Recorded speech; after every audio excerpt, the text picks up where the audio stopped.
Welcome to Keep the Line Moving Extras, where we take things further. Here we dive deeper into leadership, sports, and business. Each week we highlight our weekly guest, providing further insights from their leadership journey. Beyond the usual headlines, we uncover what truly drives success. From strategic thinking to personal growth, to inspiring teams and leading with purpose. Here we go. KTLM Extras Week 3. We're so happy you're with us. What is this podcast? It's only our third episode, right, on these Fridays. It's summarizing the guest and the conversation from Keep the Line Moving that same week. Then we tackle a subject relative to that conversation, and then we send you on your way to have a great weekend. Okay, our guest this week on episode 115, titled The Competitive Edge, was the CEO of Learn It, Damon Lembi. We talked about learning and development and why you get a competitive edge if you have it within your company or organization. People want to grow and learn. They don't want to stay and do the same thing we did last week, last month, or last year. They want to continuously improve, and they want opportunities to do so. That's what Damon and I talked about. To that point, Damon told a story about an employee at Learn It. Her name was Carly. This was a great story. And it's equally about Carly having a lot of talent and being creative to express that to Damon, and about Damon being open to Carly's talents and perhaps thinking a little differently about her job description. Carly joined Learn It several years ago, a couple years out of college, on our sales team. And she had all the values that we were looking for. You know, she was open to change. She was a big learner. She worked hard. She had a great attitude. She was a team player, and she worked really hard at sales, and she hated it. I sat down with Carly, and I just got curious. I said, how are you doing? And she said, to be honest, I love Learn It. I love the culture, but I don't think sales is for me. So I might leave. I think, first of all, that's great that she felt comfortable enough to say that to me, right? She felt safe enough to say that. And because sometimes people would say that and that might be shown the door. But anyways, so I said, hey, so where do you think your strengths are? And why don't you come back with some ideas? And she came back with the idea to start an online community, which happened to be something that I was really passionate about, especially because this was right during when COVID was starting. So we created this online community out of nothing. I like to call it possibility spotting. We took somebody who had the right ability and aptitude and attitude that we wanted at Learn It, and we developed something. We set up a business plan and a budget for her, and she helped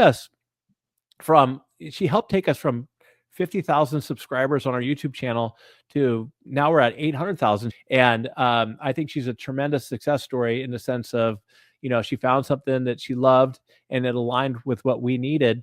And that's a situation where when you have great talent, find a place for them to work. Great story and good for Carly. Another story and highlight from our conversation, Damon and I, is when I asked him about his favorite leader or the leader that he thinks does a great job or did a great job. His answer was very interesting. Let's go with Bill Walsh, okay? Because that's one of my favorite books. I think it's called The Score Will Take Care of Itself. And one thing about Bill Walsh was he was very innovative and always tried to find new ways to do things and look at things differently. When he took over the 49ers, they didn't have the greatest talent. They had, I think, Steve DeBerg at quarterback, and then they had a young guy by the name of Joe Montana, one of my idols. And he found a way to make it work within the system, or he shifted the system to make things work. Now, if he was a coach who said, this is the traditional way to do things, this is how we've always done them, my way or the highway, well, guess what? They would have never evolved and won all the Super Bowls they did. So I think Bill Walsh, in my lifetime, was one of the most innovative, creative, best leaders that I've ever been around. Here is that book. The Score Takes Care of Itself, Bill Walsh. This book contains how to build a culture. If you go to any page, but I'll just open it up here. Let's go to page 103, right? I was looking at this earlier today. Here's what it says. This is the guy who created the West Coast offense: Joe Montana, Jerry Rice, John Taylor, Ronnie Lott. I can go on and on. Here's what it says. Treat people like people. Seek positive relationships through encouragement, support, and critical evaluation. Afford everyone equal dignity, respect, and treatment. This is through one of the greatest football minds in the world. Page 84. Be yourself. Be committed to excellence. Be positive. Be prepared. Be detail-oriented. Be organized. Be accountable. This book is about a culture build. How to build a culture. So when people walk in the building, what do they feel? Where am I going with this? Well, a couple of weeks ago, we talked about organizational cultures in the NFL. That's not where I'm going. We've already talked about that. Here's where I'm going with this. The Las Vegas Raiders just hired Pete Carroll. Pete Carroll considered Bill Walsh his mentor. In 1995 and 96, Pete Carroll was the defensive coordinator of the San Francisco 49ers. So he got to know Walsh. He would talk to him about these principles. How do you build your culture? Before he became the head coach of the USC Trojans, he filled out dozens of notebooks on what he was going to be as a football coach if he were to get back into it. What would be that culture? It was a lot of the principles he learned from Coach Walsh and, of course, himself. Introspection is about you, right? He filled out those notebooks. And I've been studying this stuff for years, as I've told you on this podcast for the last 2 years. So I contacted a buddy of mine up in Seattle who worked closely with Pete, a gentleman by the name of Matt Capurro, who was the VP of the coaching relations up there. He's still there, a great individual who coincidentally I knew at the Raiders. So I went up and visited Pete in August of 2023 and wrote this article, which was our newsletter.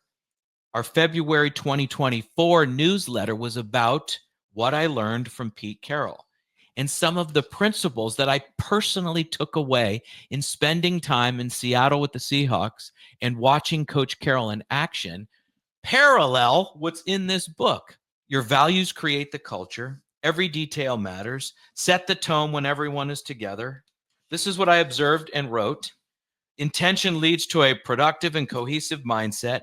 Loyalty is at the center. Attitude, commitment, work ethic, and a team-first mentality fuel a winning culture.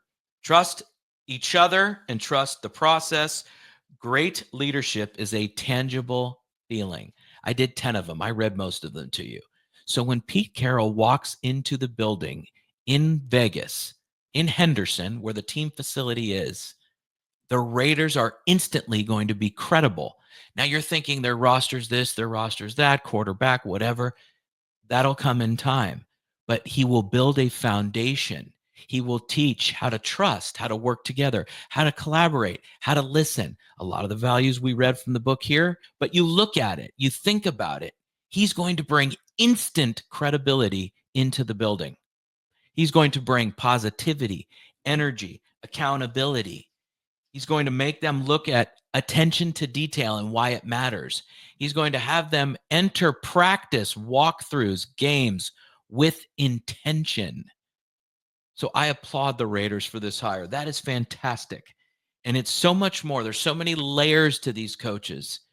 And I think that the Pete Carroll hire was fantastic and good for the Raiders. Yes, they're my former team. I get it.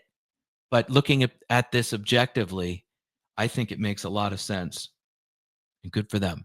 All right, everybody. Hope you have a great weekend. Thank you very much for being part of KTLM Extras Week 3. We'll see you Tuesday for Keep the Line Moving with another great interview. Thanks, everybody. Thanks for tuning in to Keep the Line Moving. If you enjoyed this episode, give us a thumbs up, subscribe, and leave a review. We'd love to hear your thoughts.